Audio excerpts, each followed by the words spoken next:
If you feel lost right now, this prayer is for you. There is a question that lives quietly in the heart of almost every person who has ever walked with God, and it is this: how do I know which way to go?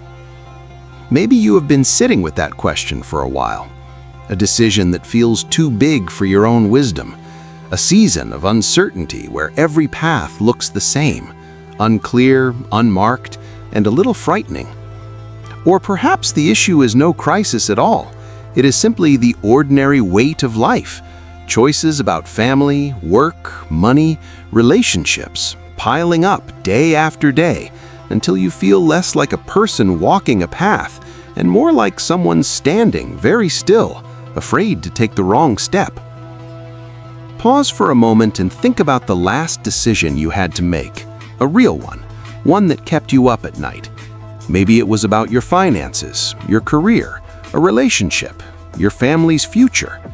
Maybe you are in that place right now, sitting with a question you cannot answer, carrying a situation that feels bigger than your wisdom. Now let me ask you something gently. Who did you turn to first?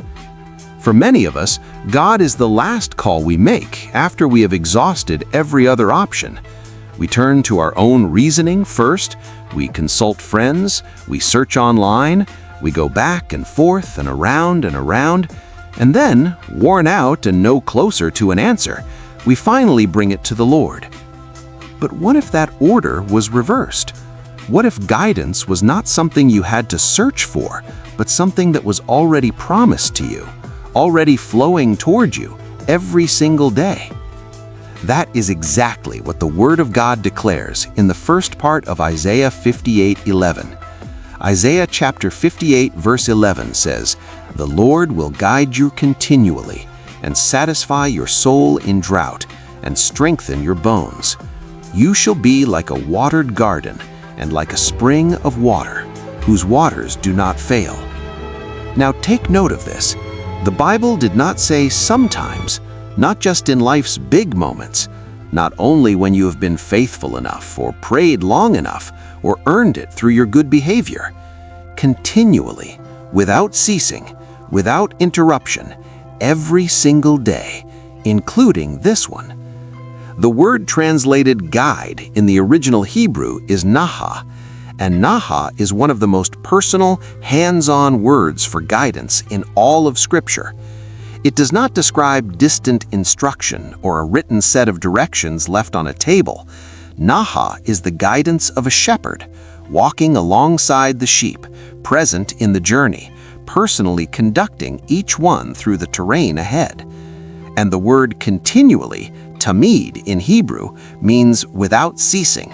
It is the same word used to describe the eternal burning of the lamp in the temple, the lamp that was never permitted to go out, day and night, without interruption, forever, burning. That is the kind of guidance God has promised you, not a lamp that flickers, not a guide who appears in emergencies and disappears again once the crisis passes, but a continual, unceasing, personally attentive leading that is available to you in every moment of every day. Psalms 32 verse 8 also read, "I will instruct you and teach you in the way you should go. I will guide you with my eye." What a remarkable image. God says, "I will guide you with my eye." Not with a shout, not with a complicated set of signs and signals, with his eye. That's the intimacy of a father who knows his child so well that a single glance communicates everything the child needs to know. That's the closeness of a relationship where guidance flows naturally, not from distance, but from nearness. That means his attention is already on you. He is already watching your path. The guidance is already flowing. The question is not whether God is guiding you. The question is whether you are walking close enough to receive it. Think about Abraham for a moment. He was guided into the unknown. When God called him out of Ur of the Chaldeans, he gave him no destination address, no map, no timeline, simply a direction. Go to a land I will show you. And Abraham obeyed. He left, not knowing where he was going.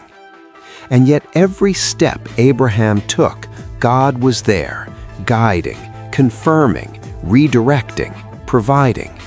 No guidance was given at once. It was given step by step as Abraham walked. That is exactly how God most often guides his people, not by revealing the whole journey before you begin, but by illuminating the next step as you take the one in front of you. Moses led an entire nation through the wilderness, a seemingly impossible terrain, a journey that, humanly speaking, should have destroyed them. There was no road, no sufficient food or water, and hostile nations surrounding them. Yet Exodus chapter 13 verse 21 tells us that the Lord went before them in a pillar of cloud by day and a pillar of fire by night. God was not guiding them from afar. He was there, present, leading from the front, visible and active every day without ceasing. King David, a man who had known the terror of being hunted, the shame of great sin, the grief of broken family, and the glory of victory in battle, could look back over his life and write with full conviction, "God, you have been my shepherd all my life." Psalm 23 verse 1-3 is not wishful thinking, it is testimony. It is what happens to a life that walks with the Lord. Proverbs chapter 3 verse 5-6 says, "Trust in the Lord with all your heart, and lean not on your own understanding. In all your ways acknowledge him, and he shall direct your paths."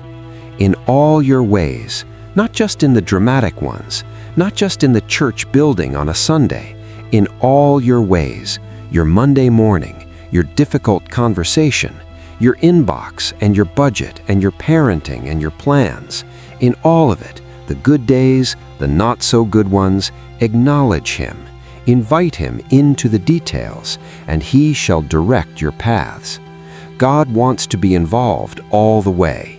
That is not encouragement, that is a covenant. It is important to understand that Isaiah 58:11 does not stand alone. It flows as the conclusion of a passage where God challenges his people to worship that is real and lived out, acts of justice, compassion, humility, and obedience described in verses 6-10. Verse 11 is God's response to a surrendered life. When we walk in genuine obedience, genuine devotion, genuine love for God and others, this is what God says flows back. Continual guidance. It is a covenant, not a coincidence. Continual guidance from God is not always dramatic. It does not always come as a thunderclap or a vision in the night. Most of the time, it looks like this: a sudden clarity that settles your mind amidst confusion, a scripture that seems to leap off the page and speak directly to your situation, a trusted voice that says the exact thing you need to hear, a door that closes so firmly that you finally stop pushing it, a peace that comes over your spirit and confirms this is the right path. This is the continual guidance of God, woven into the fabric of daily life, threading through the ordinary moments, available to every believer who has learned to be still enough to sense it. And here is the beautiful truth. You do not have to deserve it today. You do not have to have prayed perfectly yesterday. There have been times in my life when I did not know which way to go, when every option looked like a risk and every road looked uncertain, when I had prayed and felt silence. And in those moments, the temptation to just decide on my own was very real. But God, in his patience and his kindness, has shown me again and again that his timing is not my timing, and that what felt like silence was never absent. He was working in ways I could not yet see. His eye was on me, even then. It is on you right now. Whatever you are walking through today, whatever decision is pressing on you, whatever the uncertainty looks like from where you are standing, God has not taken his eye off of you. He sees your path. He knows the terrain ahead, and He is ready, even now, to guide you through it. You only need to ask. And so now we come before the Lord together to bare our hearts, not with a long checklist, not with perfectly composed words, but with honest hearts, surrendered spirits, and the simple, bold faith that says, "Lord, I do not know the way, but you do." Wherever you are, whether you are in your home, in your car, in a quiet room, or in the middle of a busy and difficult day, let this be your moment of surrender to the God who has promised to guide you. Pray this with me. Father God, we come before you today not with impressive words or polished prayers, but with honest hearts. We come carrying questions we cannot answer, decisions we cannot see clearly, and seasons whose purpose we do not yet understand. And we come because you are the one who can answer what we cannot. You are the one who sees what we cannot. You are the one whose wisdom makes every human wisdom look small. Lord, your word in Isaiah 58:11 speaks a promise over our lives today, that you, the Lord Almighty, will guide us continually, without ceasing. We receive that promise now, not because we deserve it, but because you have spoken it, and your word does not return to you void. Father, forgive us for the times we have run ahead of your leading, for the times we consulted everything and everyone before we consulted you, for the times we trusted our own reasoning above your revelation. Forgive us and restore to us the grace of walking closely, quietly, and obediently with you. We lay every decision before you now, every crossroad, every open door and closed one, every unanswered question and every unresolved season. We surrender them all, and we say with full sincerity, Lord, have your way, not ours. Father, your word says in Psalm 32:8, I will instruct you and teach you in the way you should go. I will guide you with my eye. Lord, we do not want to move ahead of your eye. We do not want to run ahead of your direction, nor lag behind your calling. We ask you today to attune our spirits to your leading, to make us sensitive to the still, small voice that says, this is the way, walk in it. There are decisions before us today, Lord, some great, some small. Decisions about our families, our finances, our futures. Decisions about relationships and work and calling. Decisions we have been carrying alone, turning over and over in our minds, when all along you have been waiting for us to bring them to you. So today, Lord, we bring them. We lay them before your throne. We surrender our own reasoning, our own timelines, our own preferred outcomes, and we say, simply and sincerely, Father, have your way.